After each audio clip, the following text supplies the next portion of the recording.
ലോക്സഭാ തെരഞ്ഞെടുപ്പിൽ LDF-നേറ്റ തോൽവിയും BJP-യിലേക്ക് CPM വോട്ടുകൾ ഒഴുകുന്നതും LDF നടത്തുന്ന മുസ്ലിം പ്രീണനം കാരണമാണെന്ന് കേരള കൗമുദി പത്രത്തിൽ എഴുതിയ ലേഖനത്തിൽ വെള്ളാപ്പള്ളി നടേശൻ പറയുന്നു.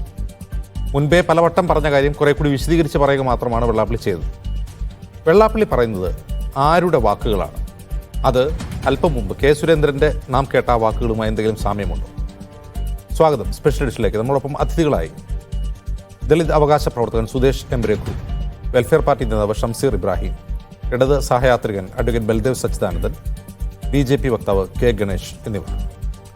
ആദ്യം ബൽദേവിലേക്ക്. ബൽദേവ്, LDF സർക്കാരിൻ്റെ നവോത്ഥാന സമിതിയുടെ അധ്യക്ഷനാണ് വെള്ളാപ്പള്ളി നടേശൻ. അദ്ദേഹം ആ സ്ഥാനത്തിരുന്നു കൊണ്ട് ഇത്തരത്തിലുള്ള തീ പിടിപ്പിക്കുന്ന വർത്തമാനം പറയുന്നത് ആദ്യമായിട്ടല്ല. പക്ഷേ ഇക്കുറി അത് LDF-ൻ്റെ തോൽവിയുടെ കാരണമായി LDF-ൻ്റെ നയങ്ങളെയും പോളിസികളെയും വിശകലനം ചെയ്തുകൊണ്ടാണ് അദ്ദേഹം പ്രസംഗിക്കുന്നതും എഴുതുന്നതും. അദ്ദേഹം പറയുന്നത് CPM LDF ചെവിക്കൊള്ളണം.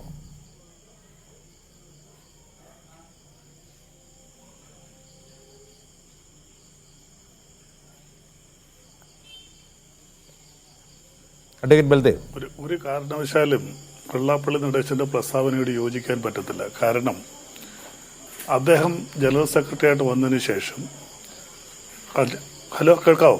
കേൾക്കാം, പറഞ്ഞോളൂ. ഹലോ പറഞ്ഞോളൂ, കേൾക്കാം. ഹലോ കേൾക്കാം ബൽദേവ്, പറഞ്ഞോളൂ. ഹലോ കേൾക്കുന്നില്ലെന്നോ? കേൾക്കുന്നുണ്ടോ? കേൾക്കാം, പറഞ്ഞോളൂ. അദ്ദേഹം ജനറൽ സെക്രട്ടറി ആയിട്ട് വന്നതിന് ശേഷം പറയുക. അദ്ദേഹം ജനറൽ സെക്രട്ടറി ആയിട്ട്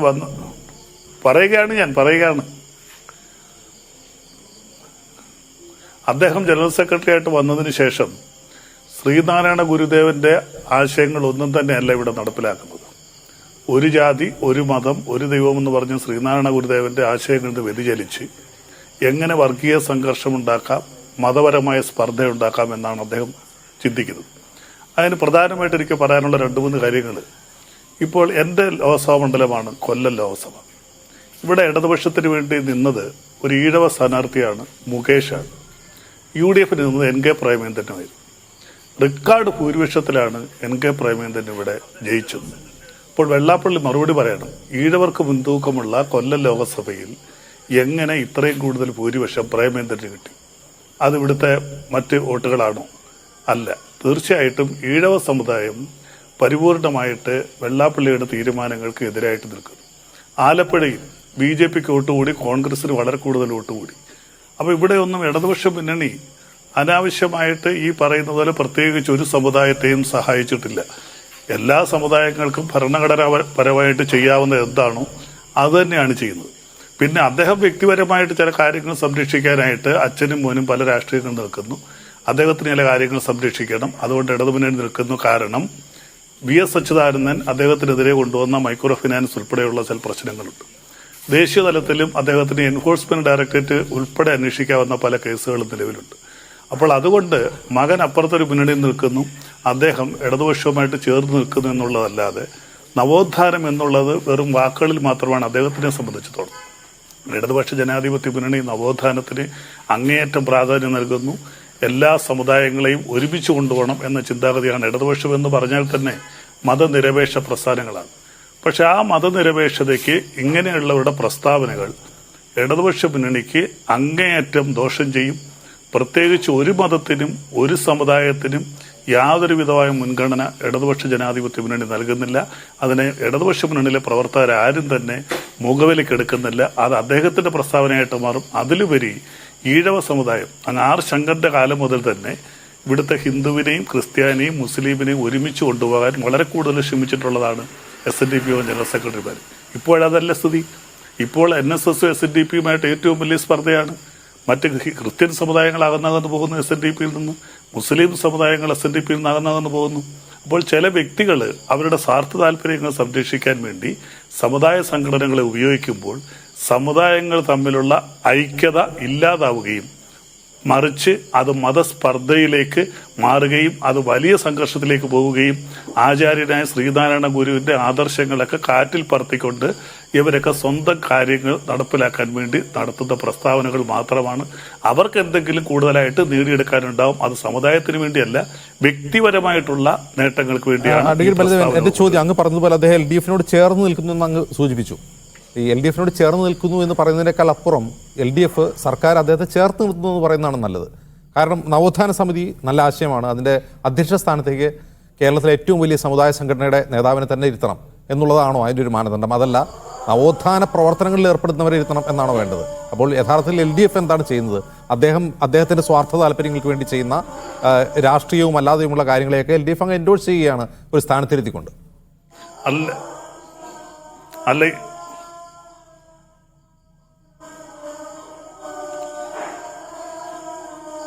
അല്ല അതല്ല എൽ ഡി എഫ് ഉദ്ദേശിച്ചത് കേരളത്തിലെ ഒരു പ്രമുഖ സംഘടന, സമുദായ സംഘടന, അത് എന്നും നവോത്ഥാനത്തിന് വേണ്ടി മുന്നിൽ നിന്നിട്ടുള്ള ശ്രീനാരായണ ഗുരുവിന്റെ ആദർശങ്ങൾ വിശ്വസിക്കുന്നവരായിരിക്കണമല്ലോ SNDP. ഒരു ജാതി ഒരു മതം എന്ന വിശ്വാസവും അങ്ങനെയുള്ള ചിന്തകളുമായിട്ട് മുന്നോട്ട് പോകുമ്പോൾ തീർച്ചയായിട്ടും അത് ഉപകരിക്കും എന്നുള്ള ചിന്താഗതിയാണ് LDF നയിച്ചത്. പക്ഷേ പലപ്പോഴും നമുക്കറിയാം ഇങ്ങനെയുള്ള ചിന്താഗതികൾ പലപ്പോഴും ഇടതുപക്ഷ ജനാധിപത്യ മുന്നണിക്ക് ദോഷകരമായിട്ട് വന്നിട്ടുണ്ട്. അല്ലാതെ ആ വ്യക്തിയെ കണ്ടുകൊണ്ടല്ല. SNDP എന്ന സമുദായം പൊതുവെ മുന്നോക്കം ചിന്തിക്കുന്നവരാണ്, എപ്പോഴും നവോത്ഥാനങ്ങൾ ചിന്തിക്കുന്നവരാണ്, അതിലുപരി സാമുദായിക സ്പർദ്ധ ഇല്ലാതാക്കാൻ ശ്രമിക്കുന്നവരാണ്. പക്ഷെ അതിന്റെ തലപ്പത്ത് ഇങ്ങനെ ചിലർ വരുമ്പോൾ ആ സാമുദായിക സ്പർദ്ധ അങ്ങേയറ്റമായിട്ട് വർദ്ധിച്ചു വരുന്നു. അതിന് ഇടതുപക്ഷ മുന്നണിയല്ല ഉത്തരവാദിത്വം. അത് പ്രത്യേക സാഹചര്യത്തിൽ എല്ലാ വിഭാഗത്തിലും ജർമ്മൻ സ്ഥാനത്തിരിക്കുന്ന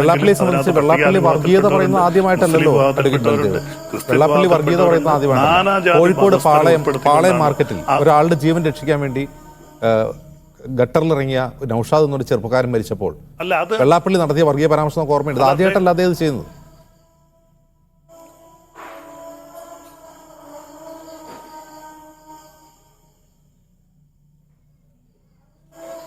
അത് അദ്ദേഹത്തിന് രക്തത്തിൽ അലിഞ്ഞു ചേർന്നിട്ടുള്ളതാണ്. കാരണം അദ്ദേഹം പ്രത്യേകിച്ചൊരു സമുദായ സ്നേഹിയോ ശ്രീനാരായണ ഗുരുവിന്റെ ആശയങ്ങൾ വിശ്വസിക്കുന്ന ആളോ ഒന്നുമല്ല. ഒരു പ്രത്യേക സാഹചര്യത്തിൽ SNDPയിൽ ചില പ്രശ്നങ്ങൾ ഉണ്ടായപ്പോൾ അദ്ദേഹത്തിന്റെ പണത്തിന്റെ ബലത്തിൽ ആദ്യം ട്രസ്റ്റ് പിടിക്കുകയും അതിനകത്ത് SNDP യോഗം പിടിക്കുകയും. നിങ്ങൾ ഒരു കാര്യം മനസ്സിലാക്കണം, SNDPയുടെ ഭരണഘടന എന്ന് പറയുന്നത് ഒരാൾ ജനറൽ സെക്രട്ടറി ആയി കഴിഞ്ഞാൽ അയാളുടെ കയ്യിൽ തന്നെ ഇരിക്കും.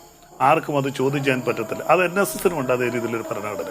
ആ വ്യക്തികളുടെ ഒരു ഏകാധിപതികളായിട്ട് മാറും. ഇതിനകത്ത് ഒരു ശാഖയിൽ 500 അംഗങ്ങളുണ്ടെങ്കിൽ 5 or 10 പേരും ഇവരുടെ പിന്നിലില്ല. നമുക്കറിയാം അദ്ദേഹം ആലപ്പുഴ VM സുധീരനെ തോൽപ്പിക്കാൻ നടന്നപ്പോൾ VM സുധീരൻ ജയിച്ചു, VM സുധീരൻ ജയിപ്പിക്കാൻ നടന്നപ്പോൾ VM സുധീരൻ തോറ്റു. ആരെ തോൽപ്പിക്കാൻ അദ്ദേഹം നടക്കുന്നു അവർ വൻപിച്ച ഭൂരിപക്ഷത്തിൽ ജയിക്കും. വിഷ്ണുനാഥ് മാവേലിക്കരവ് ജയിച്ചത് നമുക്ക് അറിഞ്ഞൂടെ? വിഷ്ണുനാഥ് തോറ്റു കഴിഞ്ഞാൽ ഞാൻ ബ്ലേഡുമായിട്ട് ബന്ധപ്പെട്ട കാര്യം പറഞ്ഞ് യൂത്ത് കോൺഗ്രസ്സുകാർ ആയിരക്കണക്കിന് ബ്ലേഡ് അദ്ദേഹത്തിന് അയച്ചു കൊടുത്തില്ലേ തലമുണ്ടനം ചെയ്യാനായിട്ട്? അപ്പൊ അദ്ദേഹം അന്ന് വിഷ്ണുവിനെ തോൽപ്പിക്കാൻ നടന്നു. വിഷ്ണുനാഥ് വൻപിച്ച ഭൂരിപക്ഷത്തിൽ ജയിച്ചു. ഇതെന്താ മനസ്സിലാവുന്നത്? ഈഴവ സമുദായത്തിൽ വരുന്ന ഭൂരിപക്ഷം പേരും അദ്ദേഹത്തിന്റെ അഭിപ്രായങ്ങളോട് യാതൊരു യോജിപ്പുമുള്ളവരല്ല. പക്ഷേ ഈ സംഘടനയുടെ ഒരു ഭരണഘടന അനുസരിച്ച് അവരുടെ കൈകളിൽ തന്നെ എതിർക്കുന്നവരാരും എതിർക്കുന്നു. അവർ സമുദായ സംഘടനയുടെ ഭാരവാഹി സ്ഥാനത്തുനിന്ന് പുറത്തേക്ക് പോകും. ശരി, ശ്രീ ഗണേഷ്, ഈ വെള്ളാപ്പള്ളി ലേഖനത്തിൽ പറയുന്നത് BJPയിലേക്ക് വോട്ട് പോകുന്നതിൻ്റെ കാരണങ്ങളാണ് ചൂണ്ടിക്കാട്ടുന്നത്. LDFയിൽ നിന്ന് CPMൽ നിന്നൊക്കെ വോട്ട് ചോർന്നതിൻ്റെ കാരണങ്ങൾ മുസ്ലിം പ്രീണനമാണെന്നാണ് പറയുന്നത്. അതിന് എൻഡോഴ്സ് ചെയ്യുന്ന ഒന്നാണെന്ന് BJP സംസ്ഥാന അധ്യക്ഷൻ K. സുരേന്ദ്രൻ പറയുന്നത്. ഇനി CPMന് മുന്നിൽ ഒറ്റ വഴിയേ ഉള്ളൂ, ഒരു മുസ്ലിം മുഖ്യമന്ത്രിയാക്കുക എന്നുള്ളതാണ്. അപ്പോൾ മാധ്യമപ്രവർത്തകർ ചോദിക്കുന്നുണ്ട് എന്താണ് ഈ മുസ്ലിം മുഖ്യമന്ത്രിയായുള്ള പ്രശ്നം എന്ന് ചോദിക്കുമ്പോൾ അദ്ദേഹം അതിൽ നിന്ന് വഴുതി മാറുവാണ്. ഇത് യഥാർത്ഥത്തിൽ വെള്ളാപ്പള്ളിയുടെ പ്രസ്താവന നിങ്ങൾ എൻഡോഴ്സ് ചെയ്യുന്നതാണോ, അതല്ല നിങ്ങളുടെ വാക്കുകളാണോ വെള്ളാപ്പള്ളി പറയുന്നത്? അല്ല, ഇത് കഴിഞ്ഞ കുറേ കാലങ്ങളായിട്ട് ഞങ്ങളും ഈ ആശങ്ക കുറേ കാലമായിട്ട് മുന്നോട്ട് വെക്കുന്നുണ്ട്. കാരണം നമുക്കറിയാം ഈ CPM പോലെയുള്ള ഇടതുപക്ഷ പ്രസ്ഥാനങ്ങൾ കേരളത്തിൽ വളർന്നു വന്ന സാഹചര്യം നമുക്കറിയാം. അപ്പോൾ അത്രയും പിന്നോക്ക സമുദായത്തിൻ്റെ പിന്തുണ എല്ലാ കാലഘട്ടത്തിലും നിർലോഭം ലഭിച്ചിരുന്ന ഒരു സംഘടനയാണ് ഇടതുപക്ഷ സംഘടനകൾ.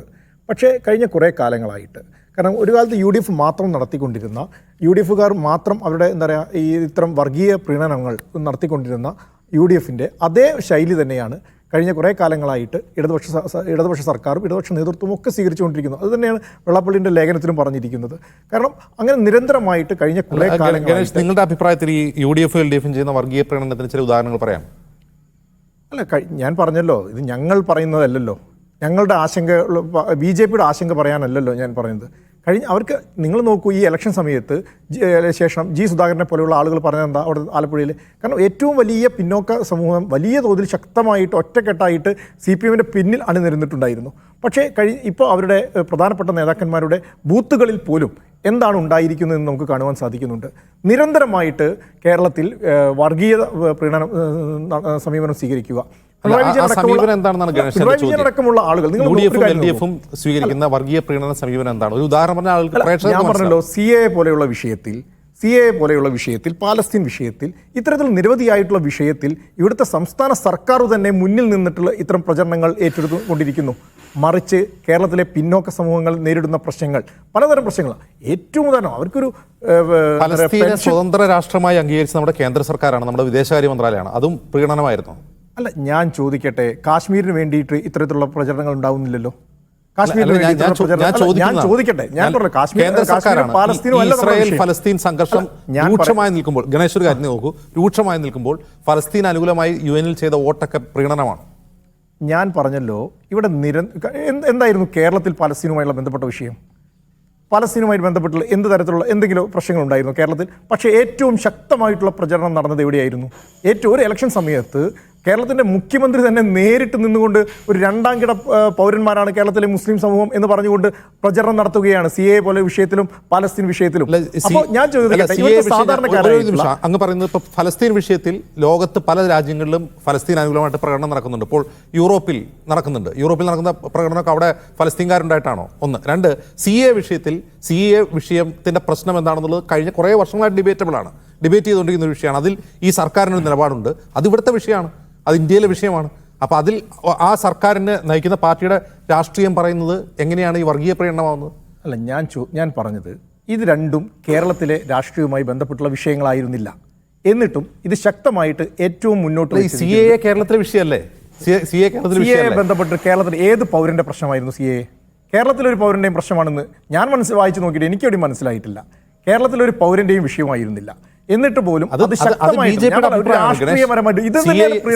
കേരളത്തിലെ ഒരു പൗരന്റെയും വിഷയമല്ല എന്നുള്ള BJPയുടെ നിലപാടാണ്. CPM നിലപാടില്ല. ആ നിലപാട് പറയുന്നത് കേരളത്തിലെ ഒരാൾക്ക് പോലും കേരളത്തിൽ ഒരാൾക്ക് പോലും ഏതെങ്കിലും ഒരാൾക്ക് ബന്ധപ്പെട്ട വിഷയമാണെന്ന് തെളിയിക്കപ്പെടട്ടെ. അല്ല, എന്നിട്ട് പോലും ഗണേശ് കാര്യം നോക്കൂ, ഇന്ത്യയിലെ ഒട്ടുമിക്ക സംസ്ഥാനങ്ങളിലും ഈ CAA-ക്കെതിരായിട്ടുള്ള പ്രൊട്ടസ്റ്റ് നടന്നുണ്ട്. എല്ലാ സംസ്ഥാനങ്ങളിലും. അവിടെയുള്ളവർക്കൊന്നും പ്രശ്നമില്ലാത്തതുകൊണ്ടാണ് അവരൊക്കെ സമരം ചെയ്തത്.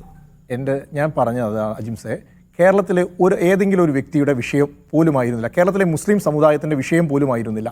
എന്നിട്ട് പോലും അതിശക്തമായിട്ടുള്ള പ്രീണനമായിട്ടുള്ള സമീപനം സ്വീകരിക്കുക എന്നതിൻ്റെ അടിസ്ഥാനത്തിലായിരുന്നു ഇത് പ്രചരണ വിഷയമാക്കിയെടുത്തത്.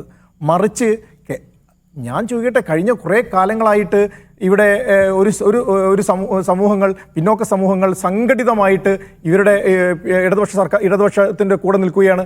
അവർക്ക് തോന്നുകയാണ് ഞങ്ങൾക്ക് വേണ്ട സംരക്ഷണം കിട്ടുന്ന സാഹചര്യമല്ല ഇവിടെ ഉണ്ടായിക്കൊണ്ടിരിക്കുന്നത്, ഞങ്ങൾക്ക് ഒരു തരത്തിലുള്ള സംരക്ഷണവും കിട്ടാത്ത തരത്തിലേക്കുള്ള സാഹചര്യം ഉണ്ടാകുന്നു, വേലി കെട്ടുന്ന ആളുകളായി മാത്രം ഞങ്ങളെ കൊണ്ടു നടക്കുകയാണ്. നിലപാട് സ്വീകരിച്ചാൽ എങ്ങനെയാണ് പിന്നാക്ക സമുദായങ്ങളുടെ സംരക്ഷണം ഇല്ലാതാവുന്നത് ഗണേഷ്? അല്ല, നിങ്ങൾ ഈ കാലഘട്ടത്തിലെ ഈ തെരഞ്ഞെടുപ്പ് കാലഘട്ടത്തിലെ ഈ പ്രചരണ വിഷയങ്ങളൊന്നും എടുത്തു നോക്കൂ. അവിടെ പിന്നോക്ക സമുദായത്തെ കുറിച്ചിട്ട് എവിടെയെങ്കിലും പറഞ്ഞിട്ടുണ്ടോ? എവിടെയെങ്കിലും അവരുടെ പ്രശ്നങ്ങൾ, അവർ നേരിടുന്ന പ്രശ്നങ്ങളെ കുറിച്ചിട്ട് പ്രതിപാദിക്കപ്പെട്ടിട്ടുണ്ടോ? ഒരു സ്ഥലത്തുമില്ല. ഇവരുടെ പ്രധാനപ്പെട്ട അജണ്ട എന്തായിരുന്നു? ഇവരുടെ പ്രധാനപ്പെട്ട പ്രചരണത്തിന്റെ പോയിന്റ് എന്തായിരുന്നു? അവരുടെ പ്രധാനപ്പെട്ട പോയിന്റ് എന്ന് പറയുന്നത് അപ്പോഴും മുസ്ലിം പ്രീണനം തന്നെയായിരുന്നു. ഈ ഫലസ്തീൻ വിഷയവും CAA വിഷയവും ഒരു മുസ്ലിം വിഷയമാണ് നിങ്ങളുടെ അഭിപ്രായം? സർക്കാരിന് അങ്ങനെ അഭിപ്രായം? ഞാൻ പറഞ്ഞത് ഞങ്ങളുടെ അഭിപ്രായമല്ല സാർ. നിങ്ങൾക്ക് ഇവിടുത്തെ G. സുധാകരൻ്റെ അഭിപ്രായം എന്തായിരുന്നു? G. സുധാകരൻ്റെ ഇന്റർവ്യൂ നിങ്ങൾ നേരിട്ട് എടുക്കണമെന്ന്. G. സുധാകരൻ്റെ അഭിപ്രായങ്ങൾ, പലതരത്തിലുള്ള അഭിപ്രായങ്ങൾ പുറത്തു വരുന്നുണ്ടല്ലോ. ഇപ്പോൾ മെല്ലെ ചില അഭിപ്രായങ്ങൾ വരുന്നുണ്ടല്ലോ. അവരുടെ ഉള്ളിൽ നിന്ന് തന്നെ വരുന്ന അഭിപ്രായമാണ്. അതുകൊണ്ടാണ് ഞാൻ പറഞ്ഞത്, ആ സമൂഹത്തിന് നിങ്ങൾ ആലോചിച്ച് നോക്കൂ, ഏറ്റവും പിന്നോക്കമായി സമൂഹം നിൽക്കുന്ന വയനാട് ജില്ലയിൽ രാഹുൽ ഗാന്ധിക്ക് വോട്ട് കുറഞ്ഞ സമയത്ത് വോട്ട് കൂടിയത് CPM-നല്ല, BJPക്കാണ്. വയനാട് മണ്ഡലം എടുത്ത് പരിശോധിച്ചാൽ നിങ്ങൾ കാണാം, ഏറ്റവും കൂടുതൽ ട്രൈബ് വിഭാഗത്തിൽപ്പെട്ട പിന്നോക്ക വിഭാഗങ്ങളിൽപ്പെട്ട ആളുകളുള്ള സ്ഥലം വയനാട്. ആ വയനാടിൽ പോലും CPM-നല്ല വോട്ട് വർദ്ധിച്ചിരിക്കുന്നത് BJPയിലേക്കാണ് ഷിഫ്റ്റ് ഉണ്ടായിക്കൊണ്ടിരിക്കുന്നത്. അതാണ് ഞങ്ങൾ പറഞ്ഞത്. ആ സമൂഹത്തിന്, ഇടതുപക്ഷ സമൂഹത്തിന് അവർ ആശയപരമായി അവർ കുറേ കാലം, എത്രയോ വർഷങ്ങളായിട്ട് ആ ഇടതുപക്ഷ സമൂഹത്തിന്റെ കൂടെ നിന്നിരുന്ന ഒരു സമൂഹമായിരുന്നു പിന്നോക്ക സമൂഹങ്ങൾ, കേരളത്തിലെ പിന്നോക്ക സമൂഹം. ആ പിന്നോക്ക സമൂഹത്തിന് വിശ്വാസം നഷ്ടപ്പെട്ടിരിക്കുന്നു. വരുന്നു. കാരണം കഴിഞ്ഞ കുറേ കാലങ്ങളായിട്ട് അവരനുഭവിച്ചു കൊണ്ടിരിക്കുന്ന പ്രശ്നങ്ങൾ, പ്രത്യേകിച്ച് ആലപ്പുഴ പോലെയുള്ള സ്ഥലങ്ങളിൽ അത് വളരെ പ്രകടമായിരുന്നു. ആ പ്രകടിതമായിട്ടുള്ള കാര്യമായിരുന്നു. കാരണം NDF പോലെയുള്ള തീവ്രവാദ സംഘടനകൾ നിരോധിക്കപ്പെട്ട സമയത്ത് എൻ ബ്ലോക്കായിട്ട് NDF പോലെയുള്ള തീവ്രവാദ പ്രസ്ഥാനങ്ങൾ എൻ ബ്ലോക്കായിട്ട് CPM-ലേക്ക് കുടിയേറിയിരിക്കുന്നു. ആ കുടിയേറ്റം അവിടെ ശക്തമായിട്ട് അവിടെ പ്രശ്നങ്ങൾ സൃഷ്ടിച്ചു കൊണ്ടിരിക്കുന്നു. ഒരു രാജ്യവിരുദ്ധമായിട്ടുള്ള ശക്തികൾ അത്തരം CPM പോലെയുള്ള ഒരു സംഘടനകളിൽ, പ്രത്യേകിച്ച് വലിയ പിന്നോക്ക സമൂഹങ്ങളൊക്കെ നിൽക്കുന്ന ഒരു സംഘടന, ആശയപരമായി നിൽക്കുന്ന ഒരു പ്രസ്ഥാനത്തിൽ ഇത്തരത്തിലുള്ള തീവ്രവാദ സംഘടനകളുടെ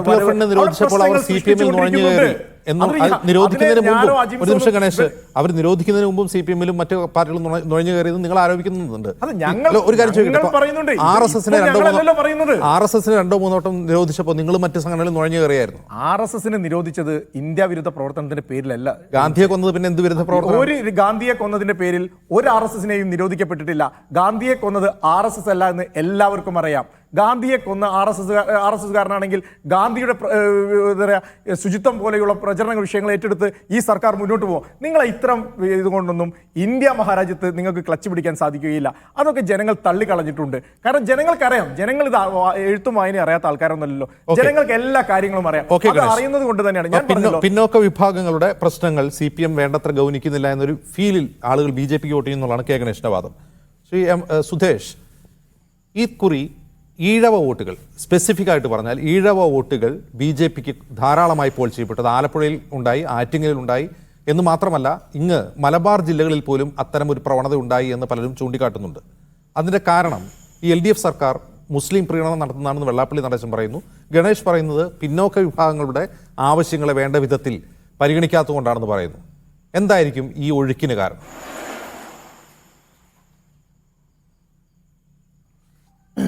ഞാൻ കരുതുന്നത് ശ്രീനാരായണ സമൂഹം എന്ന് പറയുന്നത്